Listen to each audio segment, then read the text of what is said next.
Hello, my name's Kath Perry, and this is a fantastic interview with Peter Deadman, founder of the Journal of Chinese Medicine and co-author of a Manual of Acupuncture. We do hope you enjoy this interview.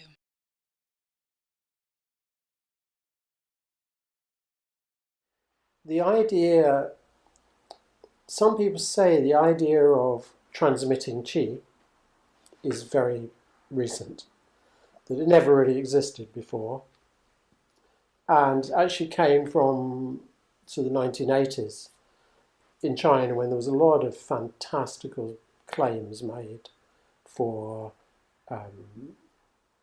Qigong practitioners having extraordinary powers, being able to influence bacteria in test tubes and even change the weather, and this idea of you know, Qigong and the magical Chinese arts started to kind of resemble the fantasies you get in Kung Fu movies, and they are a big influence in Chinese culture, this kind of magical fairy tale type thing. Suddenly it all seemed to be real. China was suddenly full of masters who could fry fish with their bare hands and could, knock you down without touching you and stuff. And there was a kind of hysteria. University research departments were coming up with incredible results of Qigong masters with electromagnetic fields and so on. And then suddenly the whole bottom went out of it. Suddenly the whole thing got discredited. A lot of the university departments said, well, actually, we never did this research, we never heard of it, people talk about it, we didn't do it, or the research was, a key requirement of research is other people have to replicate it. Couldn't be replicated, the methodology was not written down, but that was a time when, that was a really key time when the influence of Chinese medicine and Qigong came over to the West.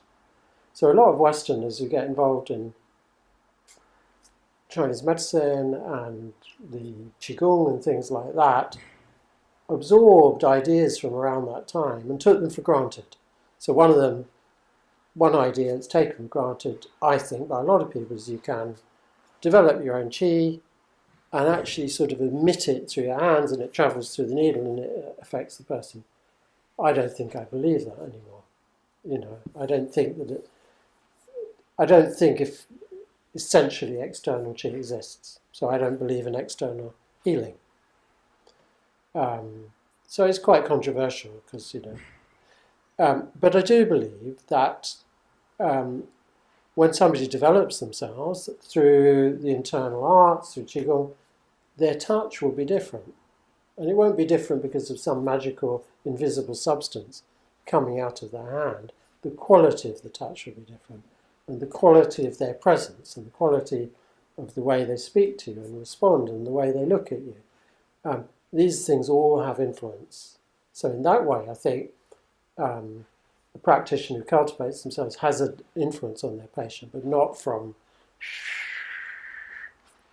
magic. That's my thinking at the moment.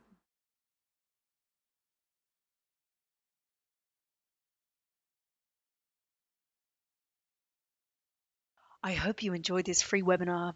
Please take a moment to subscribe to our YouTube channel and please share on social media. The world will be a better place when more people know about the benefits of acupuncture.